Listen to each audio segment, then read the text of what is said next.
Film diawali dengan memperlihatkan sekelompok perampok yang sedang menyekap para murid SMA di sebuah sekolah. Di sini mereka mengancam tidak akan melepaskan para murid, sampai pemerintah mau memberikan uang tebusan sesuai dengan yang mereka minta.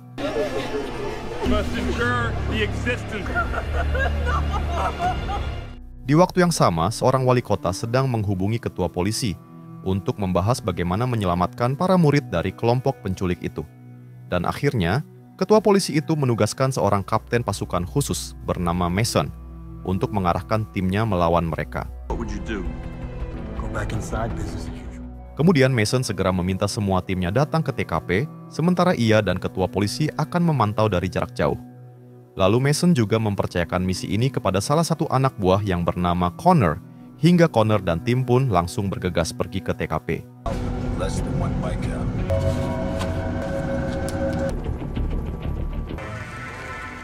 Tak lama setibanya di sana, Connor mengabarkan kepada Mason kalau timnya tidak bisa masuk karena semua gedung sekolah telah terkunci. Dan satu-satunya cara agar mereka bisa masuk dengan mudah, yaitu dengan membasoka gedung tersebut. Hingga karena tak punya pilihan lain, Mason pun akhirnya memerintahkan satu anak buahnya agar meluncurkan basoka dan menghancurkan gedung tersebut. Clear to engage.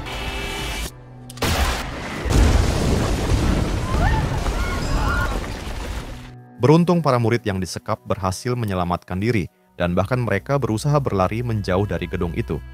Lalu dengan cepat Connor dan tim segera masuk ke dalam hingga aksi baku tembak pun tak bisa terhindarkan.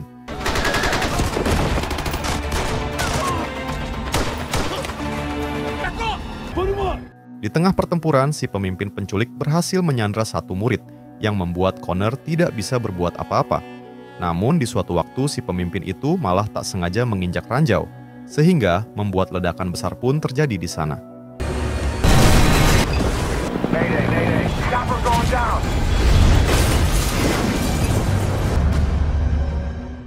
Hingga akibat dari ledakan itu, Connor dan tim harus terpental cukup jauh, sedangkan beberapa murid harus menjadi korban.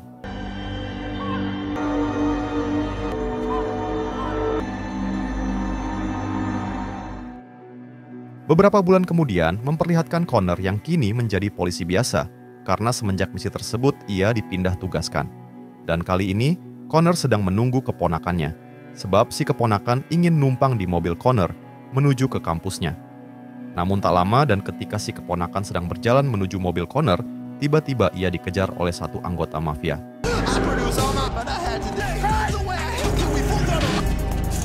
Di sini terlihat si keponakan yang berhasil ditangkap, namun untungnya Connor datang dan langsung melerai mereka.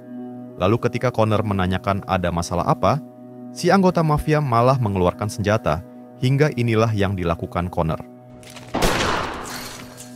Dan akibat dari itu, anggota mafia itu pun harus tiwis, sementara Connor sendiri meminta keponakannya untuk cepat pergi.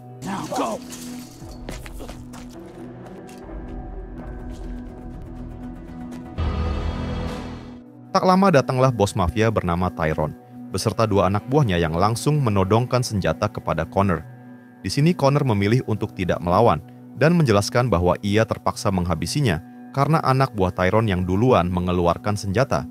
Namun Tyrone yang mendengar itu, ia tidak mau menerima alasan apapun, terlebih lagi kalau orang yang Connor habisi adalah anak buah kesayangannya. Lalu Tyrone juga mengatakan kalau keponakan Connor merupakan seorang yang sudah berhutang kepada Tyrone, dan alasan kenapa keponakan Connor harus dikejar oleh anak buah Tyrone yaitu karena ia tak kunjung membayar hutangnya. Namun karena semuanya sudah terlambat, Tyrone tidak akan menghabisi Connor sekarang, karena ia mempunyai cara sendiri untuk membuat hidup Connor sengsara dulu.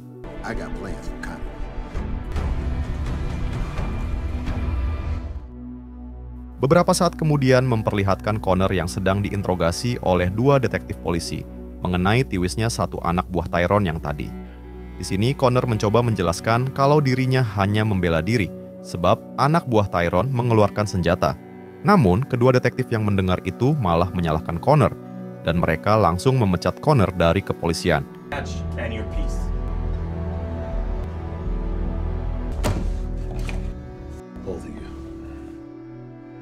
Kemudian berpindah kepada Tyrone si bos mafia yang terlihat sedang mengobrol serius dengan ketua polisi yang kita lihat di awal film. Dan di sini, kita belum mengetahui apa yang sebenarnya sedang mereka bicarakan, tapi yang pasti mereka terlihat begitu sangat dekat. Any plans on addressing that? Apparently you do. Keesokan harinya, adegan kembali kepada Connor yang saat ini hendak mengantarkan istrinya berbelanja ke sebuah mall. Lalu saat di perjalanan sang istri memberitahu jika mereka akan segera mempunyai bayi sebab sang istri telah positif hamil.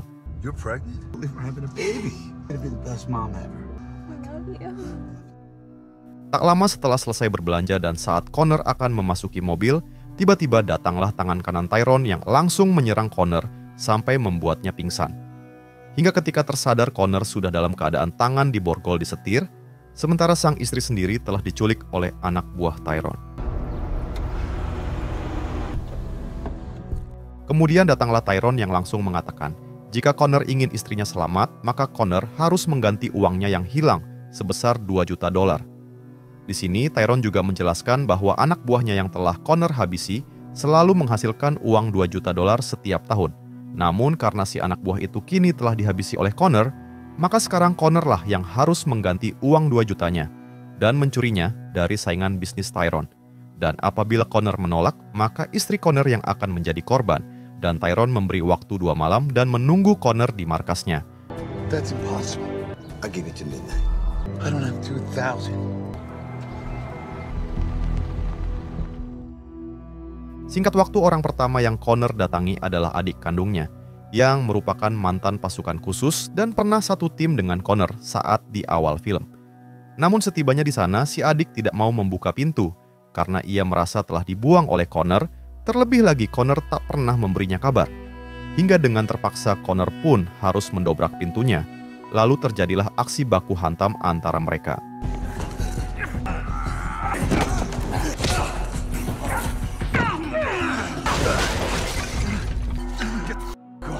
Pada akhirnya Connor pun dapat menenangkan si adik, lalu mengatakan jika sekarang ia sedang membutuhkan bantuan dan menceritakan semuanya termasuk istrinya yang diculik oleh Tyrone.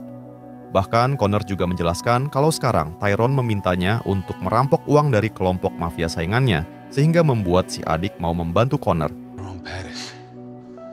You're gonna be an uncle. I hope it's a girl. Tell me everything. Tak lama saat Connor dan adiknya masih mengobrol, tiba-tiba mereka dijumpai oleh Mason, alias mantan kapten mereka saat masih menjadi pasukan khusus dulu. Di sini Mason yang melihat raut wajah Connor yang seperti cemas. Ia pun langsung bertanya mengenai apakah Connor sedang ada masalah. Lalu Connor pun segera menceritakan semuanya kepada Mason, hingga Mason mengatakan bahwa ia bersedia membantu dan akan meminta 2 mantan anggota timnya dulu untuk ikut membantu. I need your help. We get the crew.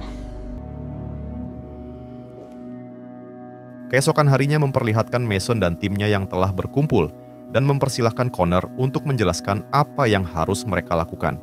Lalu Connor pun langsung mengatakan bahwa istrinya telah diculik oleh bos mafia bernama Tyrone, termasuk dengan ia yang telah menghabisi salah satu anak buahnya. Dan karena itu, kini Tyrone mengancam agar Connor merampok uang sebesar $2 juta sebagai ganti dan apabila Connor ingin istrinya selamat. Hingga setelah mendengar semua itu, mereka pun langsung menyiapkan persenjataan dan akan memulai misinya malam hari nanti. Oh yeah.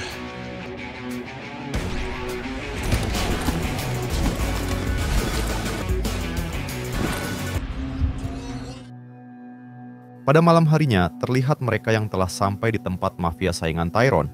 Lalu dengan cepat, Mason memerintahkan Connor dan yang lain untuk masuk, hingga inilah aksi mereka.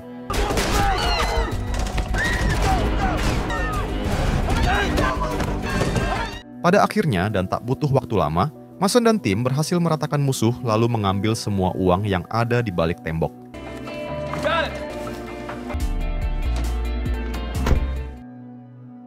Singkatnya kini mereka pun sudah kembali ke markas, lalu menghitung semua uang yang telah mereka ambil dari mafia itu. Dan ketika dihitung ternyata uangnya hanya $1,8 juta saja, namun untungnya Connor telah mengambil 1 tas barang haram, sehingga nanti bisa diberikan kepada Tyrone sebagai pengganti uangnya yang kurang. 1875. We're here for you. I love you, brother. Kemudian adegan berpindah kepada Tyrone, si bos mafia, yang masih menunggu kedatangan Connor dengan uang 2 juta dolarnya. Di sana terlihat juga ada istri Connor yang telah mereka culik. Namun di sini terlihat ia yang seperti diperlakukan baik oleh Tyrone.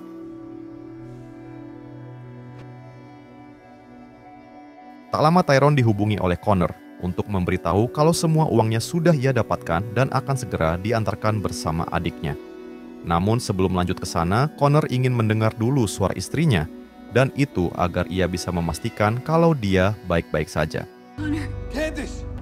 I think you know the deal.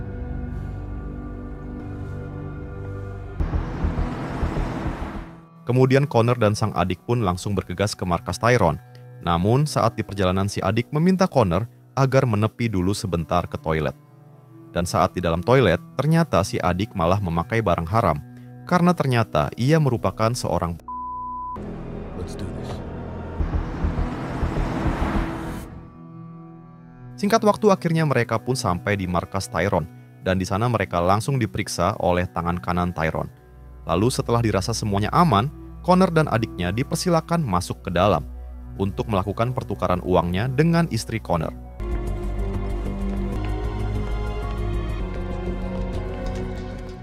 Di sisi lain, Mason dan satu anggotanya yang ternyata sudah menaruh pelacak di mobil Connor, mereka berencana untuk menyusul Connor karena rupanya Mason takut Connor kenapa-napa. Hey, remember one thing. Every fucking time. Kembali kepada Connor dan si adik yang sudah bertemu dengan Tyrone dan langsung menghitung jumlah uangnya. Namun setelah dihitung, tangan kanan Tyrone mengatakan kalau uangnya hanya berjumlah 1,8 juta. Hingga Connor langsung mengatakan jika ia akan mengganti kekurangannya dengan 1 tas barang haram.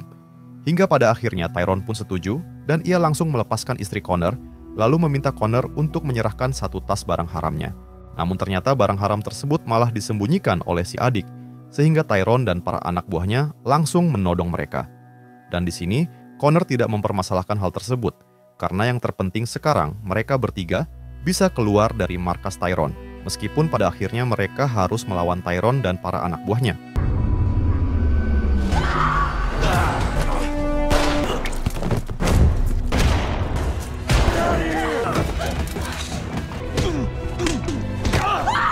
Di tengah pertempuran, Connor dan si adik berhasil meratakan para anak buah Tyrone, dan mereka langsung menuju ruangan luar. Hingga di suatu waktu mereka melihat bayangan di balik pintu. Namun ketika akan ditimbik rupanya itu adalah Mason dan satu anggotanya yang baru sampai di sana. Lalu Mason meminta istri Connor agar menunggu di ruangan ini, sementara ia dan yang lainnya akan masuk ke dalam untuk menghabisi Tyrone sekaligus merebut kembali uangnya. Dan beruntung, sebagian anak buah Tyrone sudah berhasil diratakan oleh Connor tadi, sehingga dengan mudah Mason dapat membuat Tyrone tak berdaya dengan cara ini.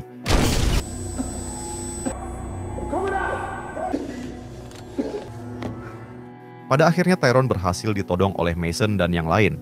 Namun Tyrone tiba-tiba mengatakan kalau dirinya tahu banyak tentang siapa pejabat paling korup di kota ini. Dan apabila Mason ingin tahu, maka mereka bisa bekerja sama untuk menangkap pejabat korup tersebut. Karena Tyrone sudah sangat muak dengan pejabat yang satu ini karena selalu memeras uangnya. Lalu Tyrone juga berjanji kalau ia akan mengembalikan lagi uang yang tadi sebagai bayaran untuk tim Mason jika mau membantu. Kemudian Mason yang mendengar itu langsung bertanya mengenai siapa pejabat korup yang Tyrone maksud dan apa rencana mereka. Lalu Tyrone mengatakan jika pejabat itu adalah sang ketua polisi yang diketahui bernama Jeremy, dan setiap minggu ia selalu meminta uang keamanan kepada Tyrone dengan jumlah yang begitu banyak. Bahkan jika dikumpulkan mungkin semuanya sudah sekitar 15 juta dolar dan uang tersebut disimpan di salah satu bank swasta di sana. Sementara untuk rencana Tyrone yaitu mengajak mereka merampok semua uang tersebut dan hasilnya nanti akan dibagi rata. Hingga Mason yang kebetulan sangat benci dengan pejabat korup, pada akhirnya ia pun langsung menerima tawaran dari Tyrone tersebut. Crew there before the bank opens at 6:30. Kemudian Tyrone membawa mereka ke ruangan senjata dan mempersilahkannya untuk memilih senjata mana yang akan mereka gunakan. Lalu Tyrone mengatakan kalau aksinya akan dilakukan pada besok pagi, sehingga untuk sekarang sebaiknya mereka beristirahat dahulu. Good or bad, we're on our own.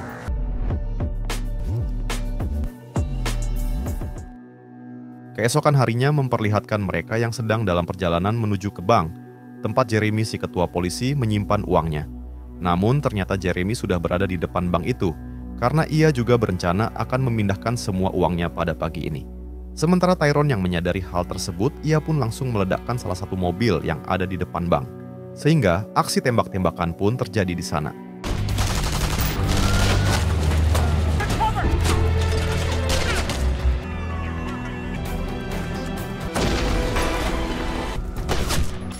Dalam insiden ini, salah satu anggota Mason harus menjadi korban, sementara Jeremy langsung mengerahkan para anak buah polisinya untuk melumpuhkan kelompok Mason.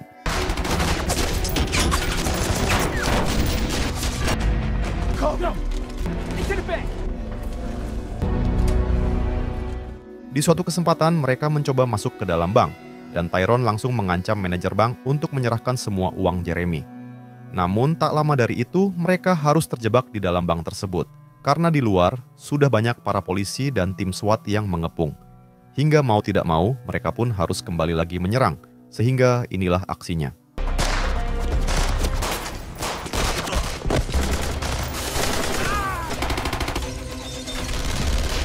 Di tengah peperangan, Connor sempat dibidik oleh sniper musuh. Namun, si adik dengan sigap menyelamatkan dengan mengorbankan dirinya sendiri.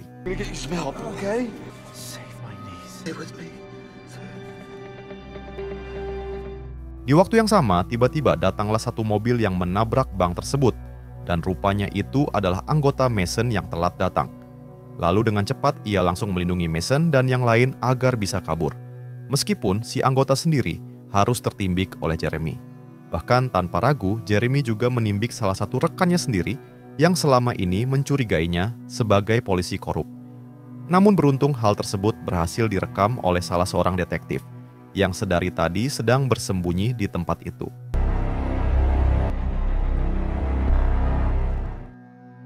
Beberapa waktu kemudian memperlihatkan Mason yang hanya tinggal bertiga bersama Connor dan juga Tyrone.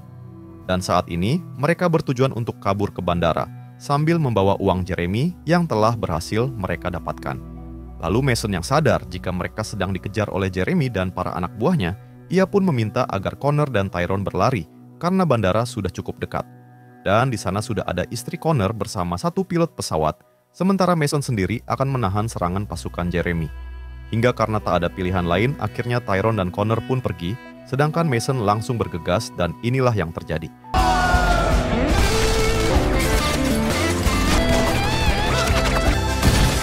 Pada akhirnya Mason harus gugur akibat diberondong, sementara Connor dan Tyrone berhasil sampai di pesawat, lalu segera terbang bersama sang istri yang telah menunggu.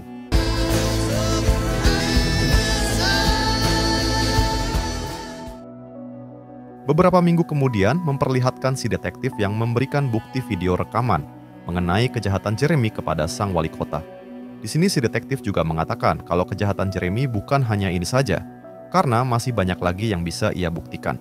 Sehingga alhasil, Jeremy yang korup pun langsung dipanggil untuk dipecat. Lalu ia akan dihukum seberat-beratnya.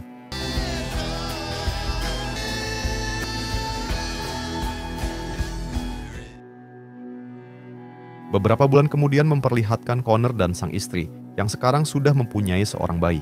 Di sana terlihat juga ada Tyrone yang ternyata memilih hidup dengan Connor dan ia sudah menganggap Connor seperti keluarganya sendiri. Lalu, film pun tamat. Nah, jadi itulah tadi alur cerita filmnya guys. Jika suka video ini silahkan like, dan jika ada saran yang ingin ditambahkan, silahkan tulis di komentar. Terima kasih sudah nonton sampai akhir, dan salam dari Antimi Film.